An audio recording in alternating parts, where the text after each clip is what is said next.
जैसा कि मंगरुआ बता रहा था कि हम लोग कालाराबंका गांव में हैं और ये कटक जिले में है और ये सांसद डॉक्टर अच्युत सामंत का पैतृक गांव है।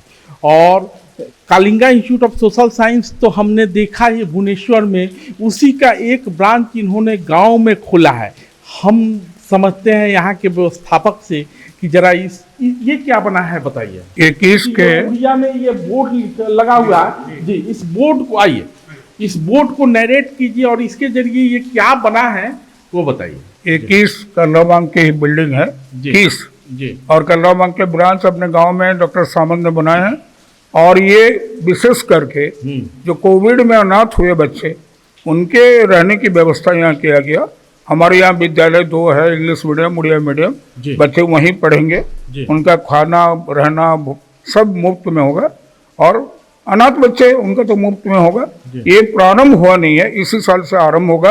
कोविड के चलते 2 साल लेट हो गया है। और हमारे प्रोफेसर गणेश लाल जी, माननीय राज्यपाल महोदय उड़ीसा सरकार, उन्होंने यहाँ पर आए थे और 17 जुलाई को इसका उद्घाटन हुआ और बच्चे का निबंधन शुरू हो गया है वहाँ पर। तो केवल इसी गांव के बच्चे रहेंगे? नहीं, ये पूरा देश के कहीं के भी बच्चे, कहीं के बच्चे हों जो कि अनाथ होंगे, शिक्षा के लिए व्यवस्था, उनके रहने के लिए व्यवस्था की है। शिक्षा की व्यवस्था तो इस गाँव में है और पहले से है, उसको वहाँ पढ़ाई करेंगे वहाँ और यहाँ रहेंगे जी। और विशेषकर कोविड में जो बच्चे अनाथ हुए, फर्स्ट प्रेफरेंस उन्हीं को दिया गया।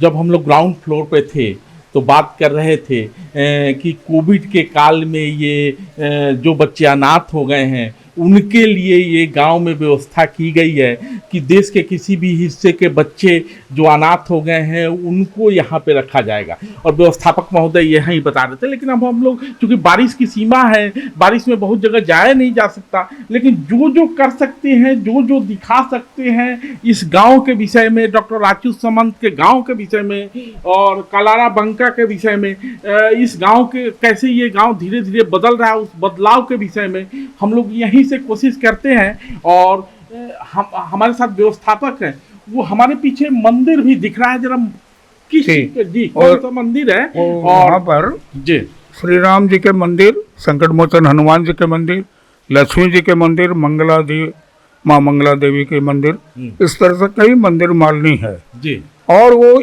मंदिर इसलिए बनाया गया, डॉक्टर सामंत ने 2007 में इनको प्रतिष्ठा किए गाँव वासियों ने जी। और ये इसलिए बनाया गया कि बच्चे जो पढ़ेंगे तो उनको शैक्षणिक व्यवस्था में एक आध्यात्मिक चिंताधारा उनके मन में देने की बात की।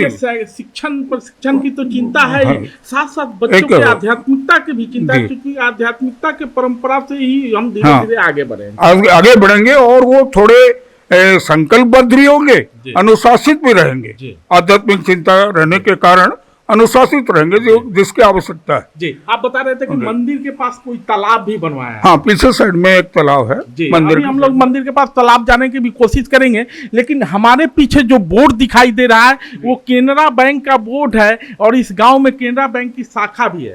केनरा बैंक, पहले कोई बैंकिंग व्यवस्था यहाँ था नहीं जी, और बैंक के चलते बहुत दूर लोगों को जाना पड़ता था जी। और एक बैंक की व्यवस्था सार के सहयोग से, डॉक्टर सामंत के सहयोग से एक बैंक, केनरा बैंक का शाखा यहाँ खोला गया और ये बहुत अभी माने अच्छा ब्रांच बना हुआ है, बहुत एक्टिव ब्रांच है।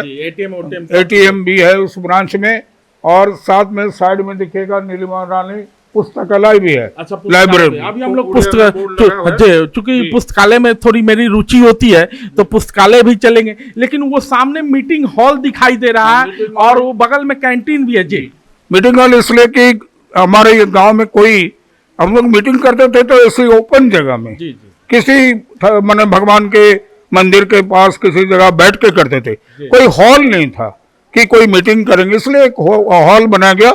200 लोग उसमें बैठ सकते हैं, सब व्यवस्था उसमें है, एसी से लेकर चेयर टेबल और तमाम व्यवस्था की है।